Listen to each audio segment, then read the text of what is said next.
Rím nedobil polovicu sveta preto, že mal najodvážnejších bojovníkov.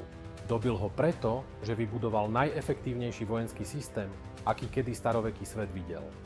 Zatiaľ, čo mnohé staroveké armády boli dočasnými silami vytvorenými na jednu kampaň, rímska légia bola trvalá. Nebola to voľná skupina kmeňov alebo osobných nasledovníkov verných jednému vojvodcovi. Bola to štátna inštitúcia, organizovaná, štrukturovaná a štandardizovaná. Legionár nebojoval o sezónnu korisť. Slúžil v profesionálnej armáde s pevnými hodnosťami, definovanými jednotkami a dlhodobými záväzkami.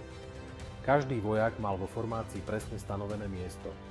Každý dôstojník mal jasne definovanú autoritu. Rozkazy sa postupovali podľa prísnej hierarchie velenia.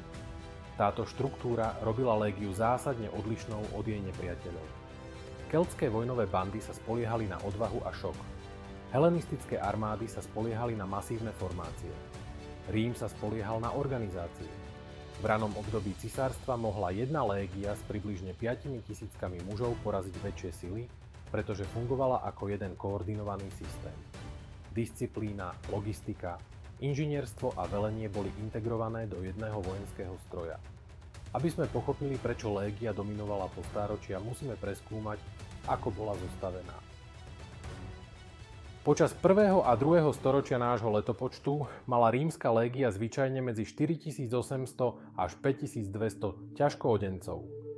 Toto číslo predstavovalo teoretický plný stav, hoci v praxi mnohé légie operovali mierne pod týmto počtom v dôsledku strát, oddelených jednotiek alebo presunov. Légia bola rozdelená na 10 kohort. Prvá kohorta bola väčšia a prestížnejšia, často mala približne 800 mužov, namiesto štandardných 480.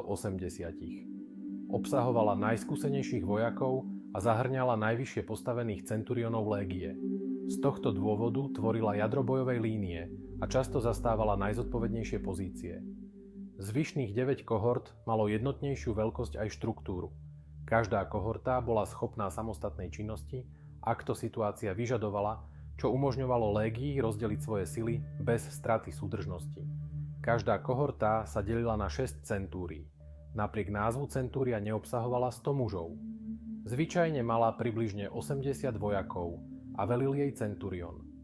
Tento počet umožňoval flexibilitu pri zachovaní kontroly, pričom dôstojníci dokázali udržať disciplínu a riadiť pohyb aj v intenzívnom boji. Na najnižšej úrovni stál contubernium. Skupina 8 mužov, ktorí zdieľali stan, povinnosti týkajúce sa výstroje aj každodenný životný priestor. Spoločne varili, pochodovali a bojovali bok po boku.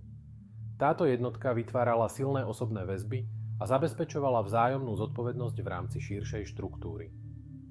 V skoršom období Rímskej republiky armáda fungovala na základe manipulárneho systému, ktorý rozdeľoval sily na menšie taktické celky. Postupne, najmä v období raného cisárstva, sa kohortový systém ukázal ako prispôsobivejší a administratívne jednoduchší a stal sa štandardným organizačným modelom. Tento viacúrovňový systém, contubernium, centúria, kohorta, légia, vytváral škálovateľný vojenský rámec. Jednotky sa mohli oddeľovať na samostatné misie, posilňovať oslabené úseky alebo sa reorganizovať počas boja bez toho, aby sa zrútila celá formácia. Légia nebola masou bojovníkov. Bola starostlivo navrhnutou štruktúrou určenou na dlhodobé vedenie vojny. Na čele légie stál legatus legionis, menovaný priamo cisárom. Zvyčajne išlo o senátora s prétorským postavením, ktorý mal predchádzajúce vojenské skúsenosti a disponoval plnou veliteľskou právomocou nad légiou. Legát bol zodpovedný nielen za rozhodnutia na boisku, ale aj za celkovú disciplínu, strategickú koordináciu a komunikáciu s provinčným miestodržiteľom alebo samotným cisárom. Pod ním slúžilo 6 vojenských tribúnov. Ich úlohy sa líšili v závislosti od postavenia a skúseností. Jeden z tribúnov, známy ako Tribunus Laticlavius, bol zvyčajne mladý senátor na začiatku svojej politickej kariéry a zastával funkciu zástupcu veliteľa. Zvyšných 5, nazývaných Tribuni Angusticlavii, pochádzalo spravidla z jazdeckého stavu.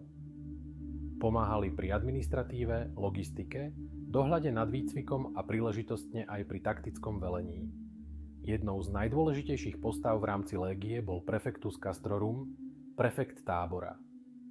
Išlo spravidla o veteránskeho centuriona povýšeného z radou vojakov a v hierarchii bol tretím najvyšším veliteľom. Dohliadal na logistiku, výstavbu opevnení, údržbu výstroja, inžinierské práce a každodenné fungovanie tábora. Jeho praktické skúsenosti boli nevyhnutné pre operačnú stabilitu jednotky. Skutočnou chrbticou légie však bol centurionský zbor. Každej centúrii velil centurion. V jednej légii bolo približne 60 centurionov, usporiadaných v prísnej hierarchii podľa seniority. Povýšenie bolo založené na zásluhách, skúsenostiach a odporúčaniach. Najvyššie postaveným z nich bol primus pilus, ktorý velil prvej centúrii prvej kohorty a tešil sa výnimočnej prestíži. Po ukončení svojho funkčného obdobia mohol vstúpiť do jazdeckého stavu, čím dosiahol významný spoločenský vzostup. Centurioni udržiavali disciplínu, presadzovali štandardy, dohliadali na výcvik, spravovali výplatné záznamy a zabezpečovali presné vykonávanie rozkazov. Počas boja stáli v prvých radoch a viedli príkladom. Pomáhali im optioni, zástupcovia centuriona, ktorí boli umiestnení v zadných radoch formácie, aby udržiavali usporiadanie a zabránili rozkladu línie pod tlakom nepriateľa. Táto viacúrovňová hierarchia zabezpečovala kontinuitu velenia. Aj v prípade, že vyšší dôstojníci padli v boji, právomoc prechádzala smerom nadol bez zmätku, čo umožňovalo légii zostať organizovanou aj v extrémnom napätí. Služba v légii počas cisárskeho obdobia bola vyhradená rímskym občanom. Občianstvo prinášalo právne výsady a légia bola považovaná za inštitúciu rímskeho štátu. V skoršom období republiky majetkové požiadavky obmedzovali, kto mohol nastúpiť do služby. Po reformách spojených s Gajom Máriom na konci 2. storočia pred našim letopočtom sa armáda profesionalizovala a otvorila aj chudobnejším občanom. Neobčania slúžili v pomocných jednotkách známych ako auxilia. Po približne 25 rokoch služby týmto vojakom bolo udelené rímske občianstvo, čo vytváralo silnú motiváciu k lojalite a integrácii. Legionári sa zvyčajne upisovali na približne 25 rokov služby. Na oplátku dostávali pravidelný žold, štandardizovanú výstroj, prídely potravín a po prepustení zo služby finančnú odmenu, často vo forme pôdy alebo peňazí. Légia fungovala efektívne preto, že bola trvalá, štandardizovaná a profesionálna. Vojaci boli začlenení do jasne definovanej hierarchie a podporovaní stabilným administratívnym a logistickým systémom. Rím sa nespoliehal na individuálne hrdinstvo, spoliehal sa na štruktúru.